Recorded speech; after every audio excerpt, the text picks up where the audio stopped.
What if I tell you that sometimes things are not the way they are or appear as we see them or thought of them? Watch carefully as this story teaches us the important lessons about not everything we see is what it appears to be. Sometimes a person who seems bad is actually a person who is suffering. This is the story of a lady who was always stealing. Once upon a time, in the warm and busy city of Ogun State, there lived a beautiful woman named Bola. She had smooth dark skin, bright eyes that caught the light like two small stars, and a smile so warm that even strangers felt welcome when she walked past them on the street. People who knew her would always say, "That's Bola, she's a good woman, a very good woman." Bola married to a man called Jeffrey. Jeffrey was a big, hard-working man. He was a contractor. He built things, roads, buildings, fences, and he was very good at his work. Because of his skill, his name was known by many people in the state, and his phone was always ringing with new jobs and new contracts. He was not a lazy man. Every naira he spent in his home, he earned it with sweat and hard work. Together, Bola and Jeffrey had 2 children, 2 beautiful little ones who ran around the compound laughing and playing from morning till evening. The children were healthy and happy. They wore clean clothes, they ate good food, and they went to a decent school.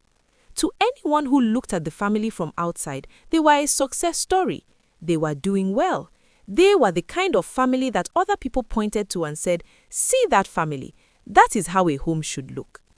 The only problem was that Jeffrey's work took him far. He was always traveling from one state to another, one construction site to another.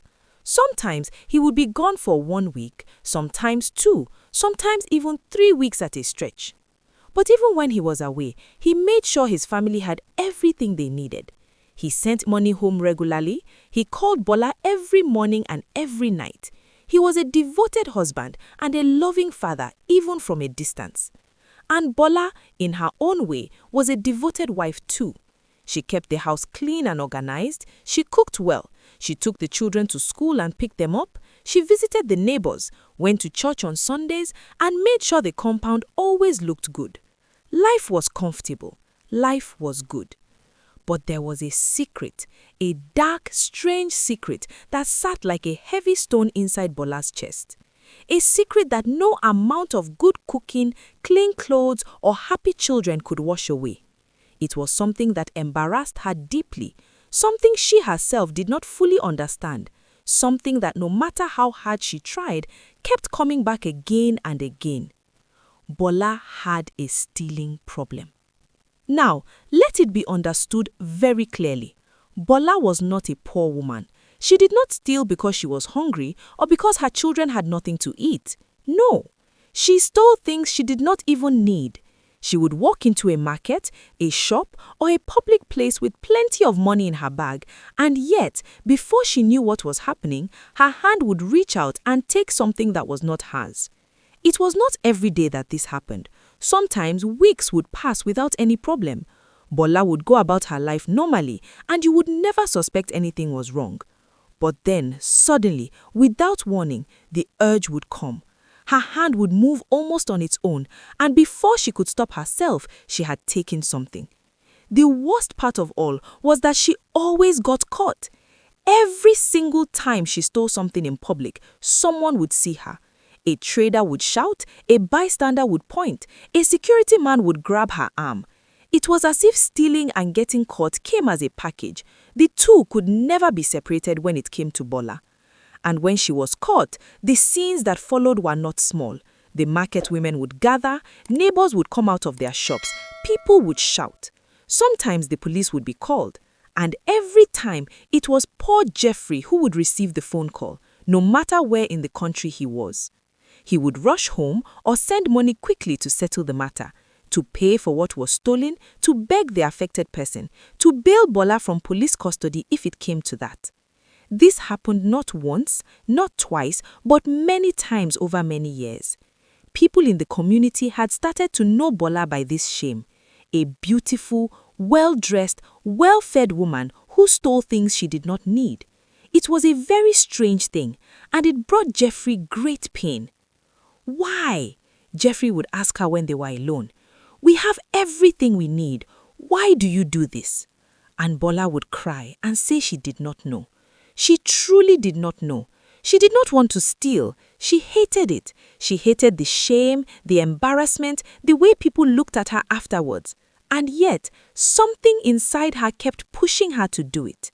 People would come to their gates in the mornings with angry faces and loud voices. Your wife stole my gold chain. Your wife took my phone. Your wife carried my purse. And Jeffrey would stand at the gate, his face carrying a tiredness that went deeper than ordinary tiredness. And he would apologize and pay and beg the person to forgive his wife. The two of them prayed about it constantly. They prayed in their bedroom, they prayed with their pastor, they fasted, they cried to God to take this strange thing away from Bola. Sometimes after prayer, it would seem like the problem had gone away. A few peaceful months would pass. Then it would return, stronger than before. One bright Tuesday morning, Bola decided to go to the market. The house needed foodstuff, tomatoes, pepper, onions, crayfish, cooking oil, and a few other things. She dressed simply in a plain blouse and a wrapper tied around her waist, put some money in her bag and headed out. The market was busy that morning, as it always was on Tuesdays. Women sat behind their stalls selling everything from fresh fish to phone accessories. Children ran between legs carrying trays of goods. The smell of smoked meat, ripe plantains, and fresh vegetables filled the air. It was a lively, colorful, noisy Nigerian market morning. Bola went around and bought everything on her list, one by one. Tomatoes done, pepper done, onions done, crayfish done. She was nearly finished and ready to go home. She had spent her money well and she had done nothing wrong. It seemed like it would be a good, simple, peaceful day. But then she walked past a stall where a market woman, a woman the other traders called Mama Chichi, was sitting beside her goods talking loudly to her neighbor and laughing. Mama Chichi's Android phone was sitting right there on the edge of the stall. Something happened inside Bola at that moment. Something she could not explain or control. Her hand moved. In seconds, the phone was in her bag. Now, here's what made the whole thing even more strange and almost unbelievable. Bola herself was carrying an iPhone in her bag, a newer, better, and more expensive phone than the one she had just stolen. And yet, she had taken the Android phone. Mama Chichi turned around and immediately noticed her phone was gone. She looked left, she looked right, and she saw the corner of the phone sticking slightly out of Bola's bag. She screamed, "Thief! Thief! This woman has taken my phone!" Within seconds, everything changed. Women left their stalls and rushed over. Men came running. A crowd formed a tight circle around Bola. Someone grabbed her bag and pulled the phone out. There it was, Mama Chichi's Android phone sitting right beside Bola's own iPhone. The market erupted. The women shouted and pointed at Bola, who stood in the middle of the crowd with her face burning with shame. "Sit down," someone commanded, and Bola sat on the dusty ground, her wrapper spreading around her as the circle of angry women stood over her, hands on their hips, voices rising. "Ole! Thief! You are a thief, Bola!" they shouted one after the other. Mama Chichi's phone? She stole Mama Chichi's phone? Beautiful woman like this, and she's stealing Android phone? Meanwhile, she has iPhone in her bag. What kind of person is this? We should beat her. Let us give her a proper beating so she will never forget this day. Bola sat on the ground, her head bowed, tears running down her cheeks. She was begging, putting her hands together, saying sorry over and over. Some women shook their heads in disgust. Others continued shouting. Now, on that same Tuesday morning, a woman of God had come to the market to buy a few things before her afternoon counseling session at her church office. She was a female pastor, a quiet, observant woman with a gentle face and deep, calm eyes that always seemed to be looking further than what others could see. When she heard the commotion, she walked toward the crowd. She saw Bola sitting on the ground, surrounded by angry women, some of them raising their hands to slap her. She pushed through the circle, gently but firmly. "Wait," she said in a calm, clear voice. "Please wait. Do not beat this woman." The woman turned to look at her. There was something about the way she spoke that made people listen. I know this looks like ordinary stealing, she continued, but there is something more happening here. This is not ordinary. Please, I am begging you, let her go. Something is wrong with her, but it is not the kind of wrong that beating can fix. The women grumbled and argued among themselves. Some were still angry, but Mama Chichi, whose phone had already been returned to her, was a woman of some mercy. She looked at Bola's tear-filled face, then looked at the pastor and said, "Okay, we will let her go. But this woman should not come back to this market again until she has dealt with her problem." The crowd slowly scattered. The pastor helped Bola up from the ground, dusted her wrapper, and handed her the bags of foodstuff she had bought honestly. "What is your name?" the pastor asked her softly. "Bola," she answered, still crying. "Bola, call your husband now. I want to speak with him." With shaking hands, Bola dialed Jeffrey's number. When he picked up and heard what had happened, his voice went quiet with that familiar, tired sadness. The pastor took the phone and spoke to him calmly. "Good afternoon, sir. I am a pastor. I was at the market when this happened. I want you and your wife to come and see me tomorrow morning at my office. There is something I have seen concerning your wife, and I believe I can help. Will you come?" Jeffrey did not hesitate. "We will come, Mama," he said. "God bless you. We will come." The next morning, Jeffrey and Bola arrived at the pastor's office. The office was simple. A desk, some chairs, a few Bible verses framed on the wall, and a small bouquet of flowers near the window. The pastor welcomed them with warmth and offered them water. They sat down, and the pastor looked at them both for a long moment before she spoke. "I want you to know," she began, "that what your wife is experiencing is not something she is doing on purpose. It is not a character flaw. It is not because she is wicked or because she has no shame. It is something that was done to her, something spiritual, placed inside her a long time ago." Jeffrey leaned forward. "What do you mean, Mama?" The pastor turned to Bola. "Bola, I want to ask you a question. Do you remember many years ago when you were still a young girl, a morning when your father's wife gave you a plate of food? It was early in the morning. Your own mother was not at home. Your father's second wife called you and said, 'Come, I have made food for you.' You were surprised because she was not usually kind to me, but I was hungry, so I ate." Bola paused. "How did you know about that?" The pastor nodded quietly. "That food was not just food." She went on to explain. Bola's father had 2 wives. Her own mother, Mama Bola, was a kind, gentle woman who loved her daughter deeply and raised her with care. The second wife, however, was a woman filled with jealousy and bitterness. She had watched Bola grow up bright, loved, and favored, and it had eaten at her heart like a slow fire. In her bitterness, the second wife went to certain people, the kind of people who know how to use the darkness to harm others. She wanted to destroy Bola's future. She wanted to attach something to her that would disgrace her throughout her life, no matter how beautiful she was or how well she married. She wanted Bola to be a source of shame to herself and everyone who loved her. The thing she chose to plant in Bola was the spirit of stealing, and the vehicle she used to plant it was a plate of white rice and stew, prepared on a morning when Mama Bola had gone out and could not protect her child. From that day forward, Bola began to have urges she could not explain, urges that came on their own, without any reason, without any warning. And because the attack was designed to bring maximum shame, it was also tied to getting caught, so that not only would she steal, but she would always be seen, always be humiliated, always be a source of embarrassment to herself and her family. Jeffrey sat in his chair with his hands clasped together, staring at the floor. His jaw was tight. His eyes were wet. "All these years," he said quietly, "all these years we were fighting something we could not even see." "Yes," the pastor said gently, "but today, by the grace of God, we are going to uproot it." The pastor rose from her chair and moved to stand before them. She asked Bola and Jeffrey to stand as well.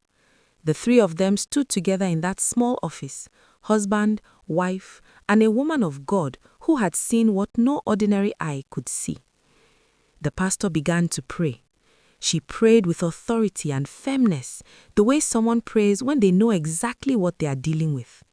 She called out the name of God. She spoke against every attack, every hidden thing, every spiritual chain that had been placed on Bola from that plate of food years ago. She commanded the spirit of stealing to come out, to leave, to be broken from its roots. As she prayed, Bola began to weep. Not the crying of shame, not the tears of someone caught in the market, but the deep releasing cry of someone being set free from something very old and very heavy. Her shoulders shook, her hands trembled. Jeffrey held her, praying too, his own tears falling quietly. When the prayer was finished, a strange stillness settled in the room. Not an empty stillness, but the kind of stillness that comes when something heavy has been lifted and the air feels lighter. The pastor looked at Bola and smiled. "It is done," she said simply. "Now walk in your freedom." From that day, things changed. The urges stopped. The strange, unexplainable pull toward other people's things, that dark, unwanted feeling that had lived inside Bola for over 2 decades, was gone. She noticed it first in small ways. She would walk through the market and feel nothing. She would stand beside someone's stall and her hands would remain at her sides, completely still, completely at peace. There was no pulling, no fighting, no struggle, just peace. Weeks passed and the peace remained. Months passed and it was still there. No police calls, no angry market women at the gate, no phone calls to Jeffrey asking him to come and settle a problem. No more shame. Jeffrey noticed the change as clearly as the sunrise. He saw the lightness in his wife's eyes. He saw the way she carried herself, straighter, freer, unafraid. He saw his children growing up without the shadow of their mother's secret following them. And in the privacy of their bedroom, he wept and thanked God with his whole heart. The family began attending the pastor's church, and it quickly became their home. They sat in the front rows every Sunday, worshiping with joy that was not polite or casual, but real and deep. The joy of people who have walked through a dark place and come out the other side. People who knew Bola before and had judged her started to see the change. They could not explain it, but they could not deny it either. Something was different about that woman. Something had shifted. She walked into the market one day to shop, and every trader who had once gathered around her in anger watched her quietly from the corners of their eyes. She bought her things calmly, paid honestly, and walked home. Nothing happened. Mama Chichi, the woman whose phone Bola had stolen that last time in the market, saw her one afternoon, and they stood facing each other in silence for a moment. Then Bola said, "I am sorry, Mama Chichi, truly sorry." And Mama Chichi, who was not a cruel woman, looked into Bola's eyes and saw something there that made her believe. "Go well, my daughter," she said, and that was all that needed to be said. The story of Bola and Jeffrey is a story about many things. It is a story about family, how a husband and wife can carry a burden together, patiently, faithfully, even when the burden does not make sense. It is a story about jealousy and the dark places that jealousy can take a person, and how the cruelty of one person can follow an innocent child into adulthood and take years away from her life. And it is a story about freedom. About the kind of freedom that does not come from willpower alone, or from good intentions, or even from years of prayer without understanding. The freedom that came to Bola came when the root of the problem was finally named, finally faced, and finally pulled out from the ground. The end.